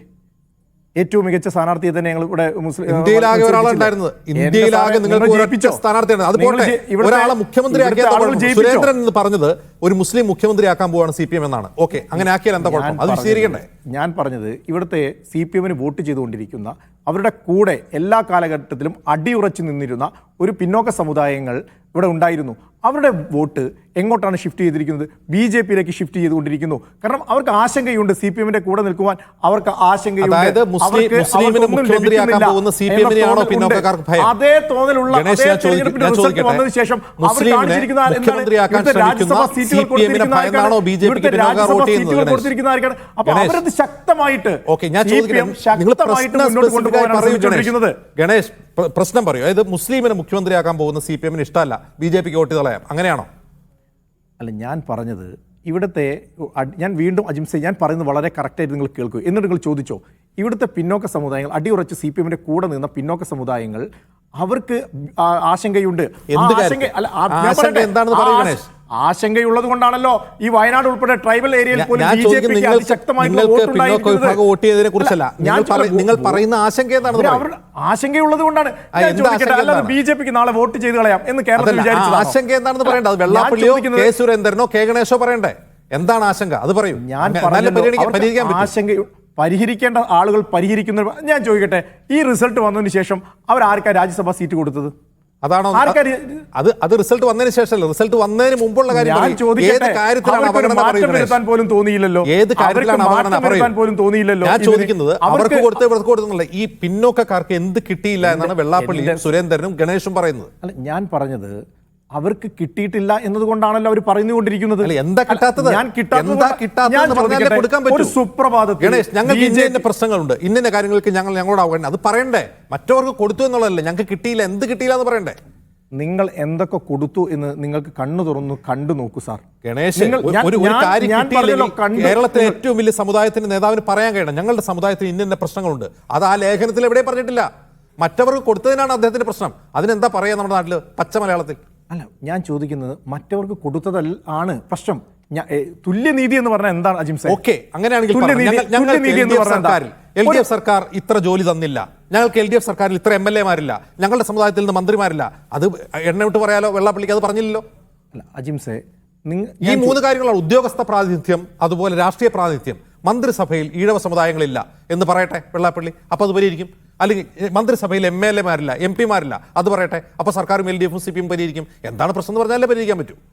ഞാൻ ചോദിക്കുന്നത് അജിംസെ, നിങ്ങൾ എന്താണ് നോക്കിക്കാണുന്നത്? ഇവിടുത്തെ വെള്ളാപ്പള്ളി നടേശനെ പോലെയുള്ള ഒരു സാമുദായിക നേതാവ്, അദ്ദേഹത്തിൻ്റെ ഫീഡ്ബാക്ക്, അദ്ദേഹത്തിൻ്റെ സംഘടനയിലുള്ള അദ്ദേഹത്തിൻ്റെ സമുദായത്തിലുള്ള ആളുകളുടെ ഫീഡ്ബാക്ക് അവർക്ക് ലഭിക്കുന്നില്ല. അത് യാഥാർത്ഥ്യം. എന്താ യാഥാർത്ഥ്യം? നിങ്ങൾ പൗരന്മാരായിട്ട് ഹിന്ദു സമൂഹത്തെ, നിങ്ങൾ പിന്നോക്ക സമുദായത്തെ കൊണ്ടുപോകുന്നു എന്ന തോന്നലുണ്ട്. അത് യാഥാർത്ഥ്യമാണ്. നിങ്ങൾ അത് വയനാട്ടിലും ആലപ്പുഴയിലും മാത്രം ഉദാഹരണം എടുത്ത് പരിശോധിച്ചാൽ മതി. അത് സർക്കാരിനോടുള്ള ഒരുതരം അതൃപ്തി സമുദായങ്ങൾക്കുണ്ട്. വെള്ളാപ്പള്ളി അത് പറഞ്ഞു എന്നാണ് ഗണേഷ് പറയുന്നത്. ഓക്കെ, അത് മുഖവിലക്ക് എടുത്തുകൊണ്ട് ഞാൻ സുധേഷിലേക്ക് പോകുന്നു. സുധേഷ്, എന്താകും LDF സർക്കാരിനോട് പിന്നോക്കക്കാർക്കുള്ള അതൃപ്തി?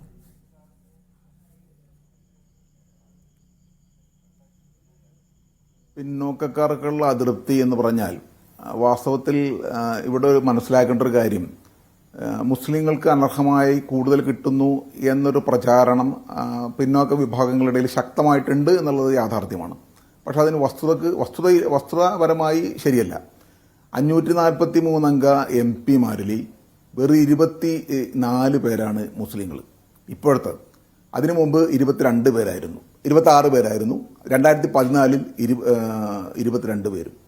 ആകെ 44 49 വന്നത് 1980-ലാണ്.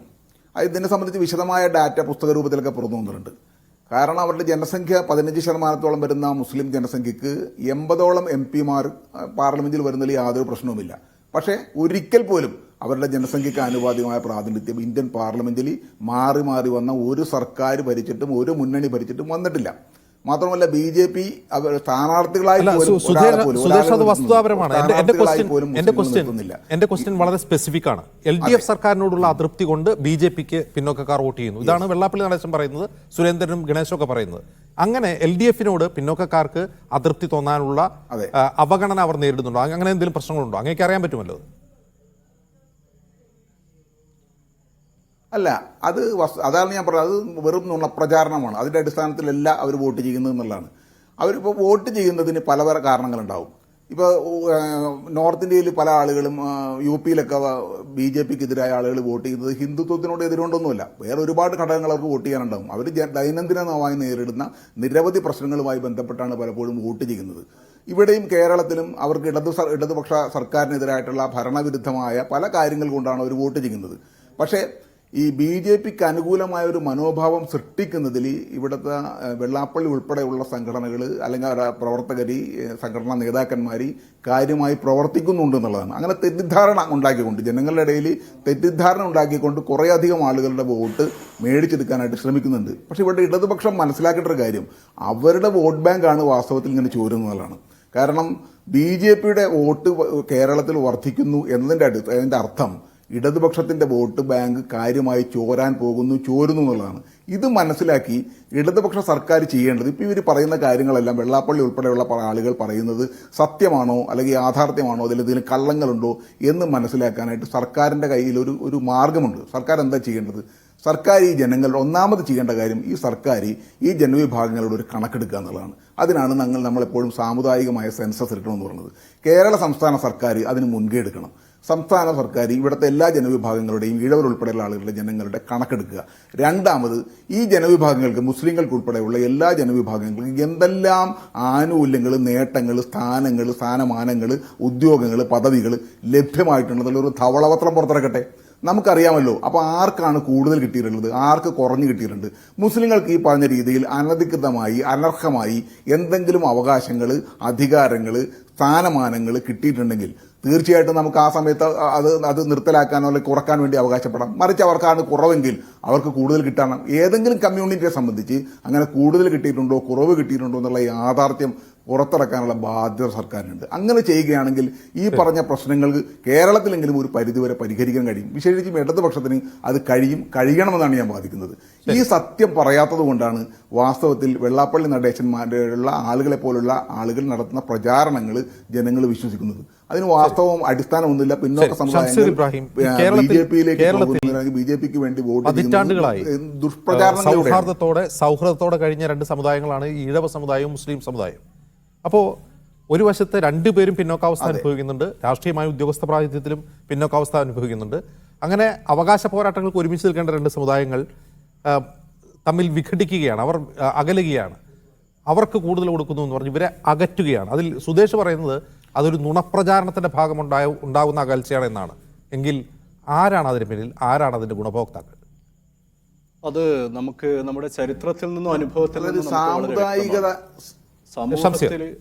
സമൂഹത്തിൽ വിഭാഗീയതയും ധ്രുവീകരണവും ഉണ്ടാക്കിക്കൊണ്ട് ഏറ്റവും കൂടുതൽ ഇന്ത്യയിലും ഇപ്പോൾ കേരളത്തിലും നേട്ടം ഉണ്ടാക്കാൻ തുടങ്ങിയിരിക്കുന്ന വിഭാഗം എന്ന് പറയുന്നത് സംഘപരിവാർ വിഭാഗമാണ്. BJPയും RSSും ഒക്കെയാണ്. അവരുടെ വളരെ പ്രഖ്യാപിതമായ അജണ്ടയാണ് ഇവിടെയുള്ള വ്യത്യസ്ത മതസമൂഹങ്ങളെയും സമുദായങ്ങളെയും തമ്മിൽ ഭിന്നിപ്പിക്കുക എന്ന് പറയുന്നത്. ഇപ്പം നേരത്തെ തന്നെ ഈ ചർച്ചയിൽ അജിംസ് നേരത്തെ നിരന്തരമായി ഫാക്ച്വലായിട്ടുള്ള ക്വസ്റ്റ്യങ്ങൾ ചോദിച്ചിട്ടും BJPയുടെ പ്രതിനിധി അതിനൊന്നും തന്നെ ഡയറക്റ്റായോ ഫാക്ച്വലായോ ഉള്ള മറുപടി പറയാൻ അദ്ദേഹം തയ്യാറാകുന്നില്ല. ഡാറ്റ വെച്ചിട്ട് അതുകൊണ്ടാണ് സുദേശേട്ടൻ നേരത്തെ ധവളപത്രത്തെക്കുറിച്ച് സംസാരിക്കുന്നത്. കേരളത്തിലെ ജാതി സെൻസസ് കഴിഞ്ഞ കുറച്ച് മാസങ്ങളായി വലിയ ചർച്ചയാണ്. ജാതി സെൻസസ് ഇവിടെ നടത്തണമെന്ന് പറയുന്നത് എന്തുകൊണ്ടാണ്? വെള്ളാപ്പള്ളി നടേശൻ്റെ ഈ വിവാദ പ്രസ്താവന വന്നതിന് ശേഷം കേരളത്തിലെ ചില മുസ്ലിം സംഘടനകൾ ഈ വിഷയവുമായി ബന്ധപ്പെട്ട് കണക്കുകൾ മുന്നിൽ വെച്ചുകൊണ്ട് ധവളപത്രം പുറത്തിറക്കണമെന്ന് ആവശ്യപ്പെടുന്നു. അപ്പോൾ സംഘപരിവാറിനെ സംബന്ധിച്ചിടത്തോളം വളരെ കൃത്യമാണ്, ഡാറ്റയും ഫാക്റ്റുമല്ല, സമുദായങ്ങൾക്കിടയിൽ പുകമറ സൃഷ്ടിക്കുന്ന ഒരു അന്തരീക്ഷം ഇങ്ങനെ ഉണ്ടാക്കുകയും ഇവരുടെ പ്രശ്നം എന്ന് പറയുന്നത് ഇതൊന്നുമല്ല. ഇവരുടെ പ്രശ്നം വളരെ കൃത്യമാണ്. നേരത്തെ അജിംസ് കൃത്യമായി ചോദിച്ചാൽ കേരളത്തിൽ ഒരു മുസ്ലിം മുഖ്യമന്ത്രി ആയാൽ എന്താണ് പ്രശ്നം എന്ന ചോദ്യത്തിന് കെ സുരേന്ദ്രനോ ഇവിടെ ഇരിക്കുന്ന ഗണേശനോ ഉത്തരമില്ല. അപ്പോൾ അതിനെന്താണ് പ്രശ്നം? അതൊരു ജനാധിപത്യപരമായ ചോദ്യമല്ലേ? അപ്പോൾ ആ ചോദ്യത്തെ മറികടക്കാതെ മുസ്ലിം അപരനെ മോദിയുടെ പ്രസംഗം നമ്മൾ കണ്ടതാണല്ലോ ലോക്സഭാ തെരഞ്ഞെടുപ്പ് വേളയിൽ.